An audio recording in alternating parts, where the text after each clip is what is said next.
Olá, meus irmãos, a paz do Senhor Jesus, meus queridos, nós estamos com a nossa série de estudos do livro do Apocalipse. Nós estaremos estudando hoje capítulo 2, versículo de número 3. Mas antes de nós iniciarmos o nosso estudo, vamos fazer uma oração ao Senhor Jesus. Querido Pai, em nome de Jesus, nesta manhã eu quero agradecer ao Senhor Jesus por esta oportunidade que o Senhor me concede nesta quinta-feira, Jesus, de poder estar aqui, meu Deus, gravando a respeito da Tua palavra, que esta palavra possa fluir em cada coração, em cada mente, e que possa chegar em cada coração, em cada mente, meu Deus, fortalecendo meus irmãos, trazendo paz, trazendo saúde e refrigério em cada coração, em cada mente. Eu te peço em nome de Jesus. Meus queridos, hoje é o capítulo 2, versículo de número 3, diz assim: Tens perseverança, e por causa do meu nome sofreste, e não desfaleceste. Meu irmão, o próprio Jesus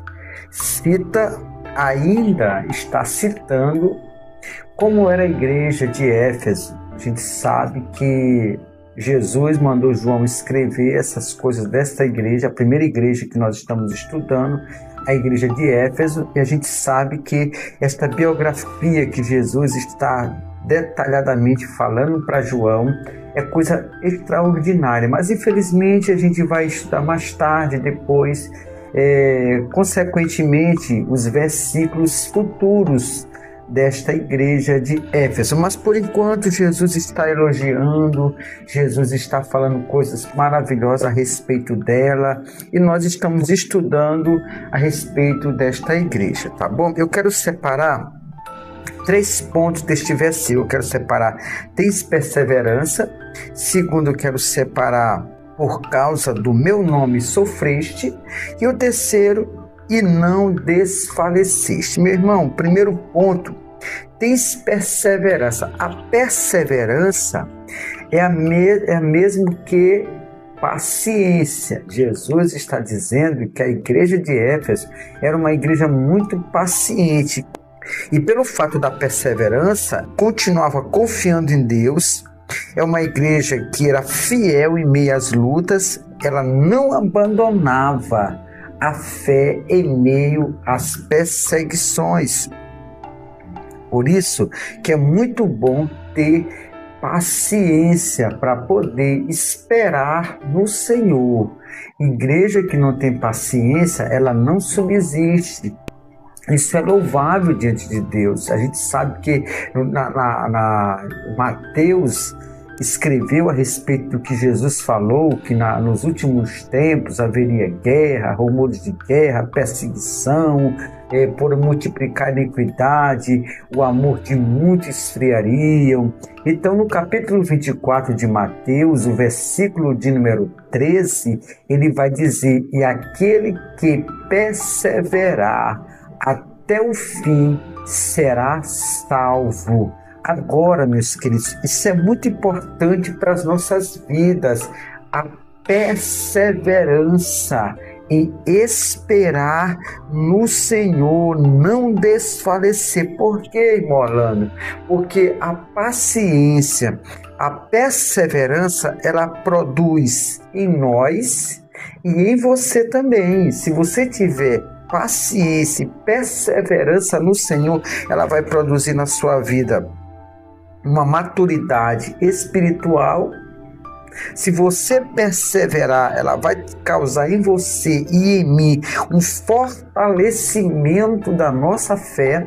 Se você continuar perseverando, você vai ter resistência às provações que virá contra a tua e a minha vida. Se nós continuarmos perseverando, nós vamos continuar esperando as promessas de Deus para as nossas vidas. Outro ponto importante é: por causa do meu nome sofreste. Por causa do nome de Jesus, a igreja de Éfeso, ela sofria, e a gente sabe disso, que não precisa nem falar de igreja de Éfeso. Hoje a gente sofre. Se você quer ser transparente, você sofre. Se você é uma pessoa que bate contra o pecado, você sofre. Se você bater contra aquilo que está errado no meio do povo, você vai sofrer.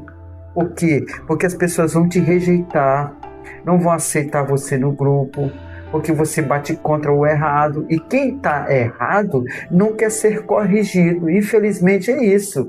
Tem muitos que estão errando hoje é porque não quer ser corrigido, não quer entender que a correção é para o nosso crescimento, a correção é para a nossa questão espiritual ficar madura ao ponto da gente resistir àquilo que é mal. Mas infelizmente hoje as pessoas estão sofrendo por amor a Jesus, a gente sabe disso.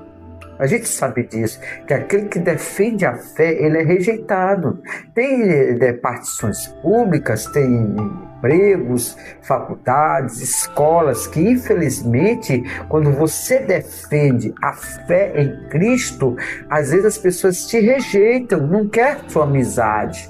Não quer sua amizade, principalmente por quê? Porque você fala a verdade. E a verdade, deixa eu só explicar uma coisa para você. Inclusive, até uma vez eu falei num conselho. Que ele fala uma verdade na sua frente, não quer dizer que ele não goste de você. É esse que gosta de você. Por quê? Porque ele tem caráter suficiente para dizer para você que você está errado.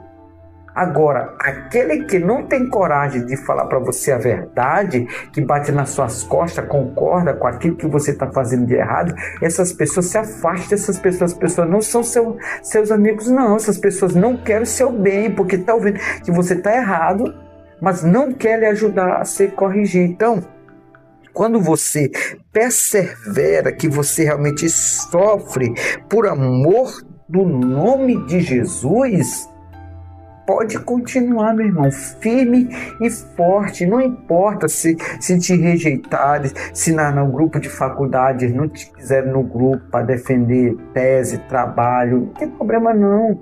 Se na igreja não querem te dar oportunidade, porque quando você pega o microfone, eu estou falando da verdade, não estou falando de pessoas que desabafam no púlpito de igreja. Deixa eu só explicar uma coisa bem aqui, eu aqui, Carlos Orlando. Deixa eu falar uma coisa bem aqui para vocês. Deixa eu só explicar uma coisa, que às vezes as pessoas confundem o que é verdade de Deus e o que é a vontade de falar. A vontade de falar é nossa, é humana. Eu não estou me referindo, porque às vezes as pessoas querem falar, sabe de alguma coisa, e aí usa essa oportunidade para dizer que Deus está falando. Deus não fala dessa maneira, não. É você que quer falar, porque você soube de algum assunto e quer falar. Aí Deus está falando. Não, você soube do assunto e você está falando, porque quando Deus quer falar, Ele não fala dessa maneira, não. Deus, Ele sabe agir certinho como falar e não fala desta maneira. Inclusive, eu quero abrir um parênteses aqui e falar algo que realmente rolou aí, está rolando no mundo gospel, no mundo secular, rodando na mídia. Recentemente, uma pessoa teve uma oportunidade, um congresso aí, que não vou dizer o nome, teve um congresso, chegou lá, começou e soltou. Foi falando tudo, falou. E as pessoas estão dizendo que essas coisas é Deus falando. Não, Deus não vai usar púlpito, tribuna, para falar dessas coisas, não, meu irmão. Deus não vai fazer isso, não. Se a pessoa que soube tem prova para isso, tem que procurar a Polícia Federal ou que seja, denunciar.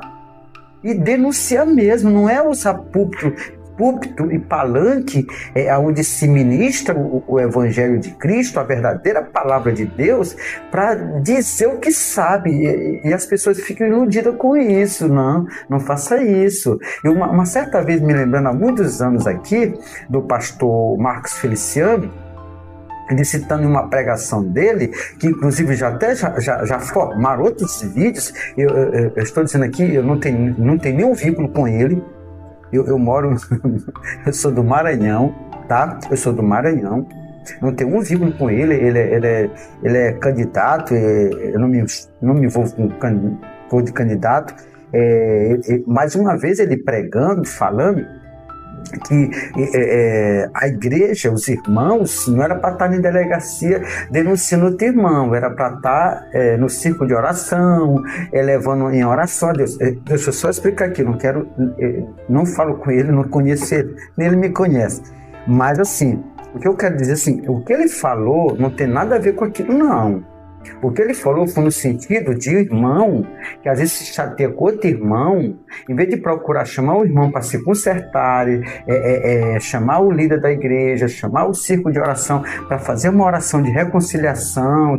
Estou falando dessa questão que ele falou lá. Ele não está se referindo de pastores que andam em pornografia, não estou falando que ele defendeu pastores que andam com pedofilia, não estou falando de pastores que andam se envolvendo com membros de membresia de igreja. Ele não falou isso para defender esse tipo de pecado, não. Ele só falou aquelas contendinhas de irmão com irmão, às vezes no ensaio, às vezes no evangelismo, às vezes no convívio dentro da igreja ali, e tem aquelas coisinhas meio chatas, enjoadinhas, e aí ele se zanga com o irmão, vai na delegacia e denunciar o irmão, querendo que prenda o irmão com raiva. Não, ele falou nesse sentido, foi isso que eu entendi, que ele falou nesse sentido. Ele não falou e passando a mão na cabeça de líder que anda em pecado, fazendo coisas erradas, não é isso não. Porque às vezes as pessoas fazem coisa errada, se metem em contenda.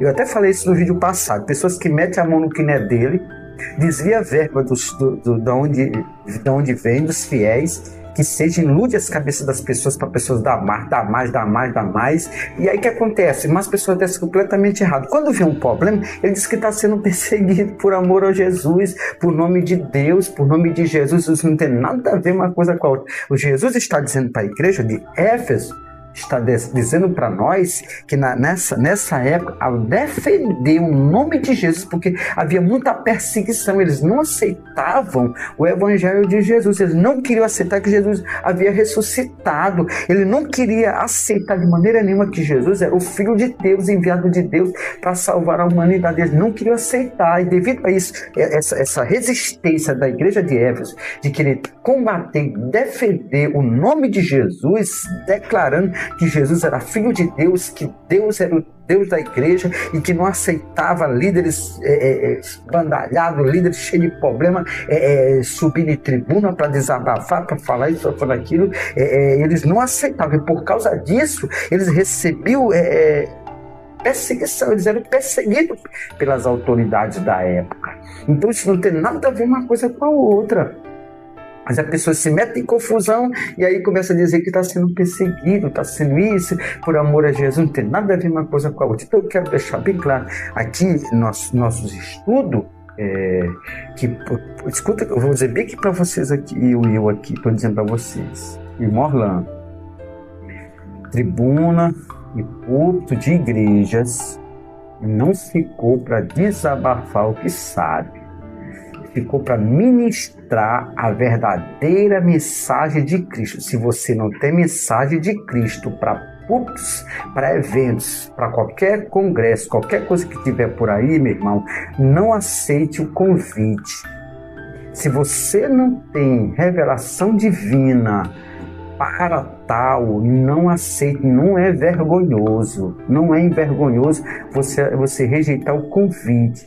Agora, não use púlpitos, não use tribunas de igrejas para querer desabafar o que sabe dizer que Deus está falando. Se você sabe, está vendo que pessoas estão sendo prejudicadas, está vendo que aquilo ali não é mais normal, as pessoas estão sendo realmente prejudicadas. O seu direito e dever, aí eu vou dizer que Deus está ali usando, quando você procurar as autoridades do local, fazer a investigação e prender essas pessoas que estão se envolvendo porque não são cristãs, não têm nada com Deus, não querem nada com Jesus, estão pelo meio infiltrado, querendo bagunçar o meu evangelho. Porque quando você expõe algo que você sabe da boca de alguém, ou que você tem prova, ou que não tem, que você faz isso, você está querendo levantar um auge. mas acaba degredindo a imagem de muitos líderes sérios, de muitas pessoas sérias do meio evangélico. Quando você faz isso, infelizmente, você pode causar uma contenda, uma discórdia geral no mundo todo. Porque quando essas imagens eles correm nas redes sociais, infelizmente pode ser mal interpretado. Então, essa é a minha palavra que eu queria dizer para vocês, que a perseguição não é você fazendo barulho para depois dizer que está perseguindo por amor de Jesus. O que Deus está falando, uma coisa que você sabe, que você tem prova, ou que você não tem prova. Então, eu recomendo, use a mensagem de Cristo, use a mensagem de Deus. Se o que você sabe é caso de polícia, denuncie, dê parte lá na delegacia e deixe a justiça agir, prender esses canalhas, esses homens corruptos, esses homens que não têm nada de Deus. Mas não expõe desta maneira, porque púlpito e palanque é coisas cristãs, não ficou para isso, tá bom? É uma recomendação, uma fala minha, e que nós possamos aprender com isso, tá bom? Outro ponto importante, e não desfalecer.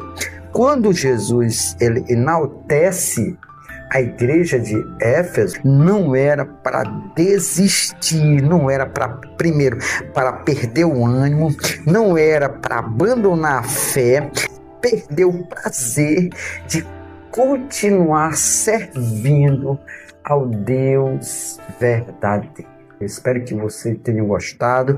Eu quero só fazer uma aplicação. Separei 3 pontos importantes para nosso entendimento. Primeiro, eu separei na nossa aplicação: devemos ter perseverança. Você cristão, eu sou cristão, devemos ter perseverança, ter paciência e esperar aquilo que Deus tem para mim, tem para você. Segundo, devemos suportar, mesmo que haja perseguição, mesmo que haja uma série de coisas que se levante contra as nossas vidas, devemos suportar em Deus, suportar em Jesus, que se nós estivermos firmes, esperando e confiando em Deus, a gente suporta todas essas coisas. Terceiro e último, não devemos desfalecer ou perder ânimo no momento de perseguição. Nós não devemos desfalecer da nossa fé, porque maior é o que está conosco do que o que gira e rola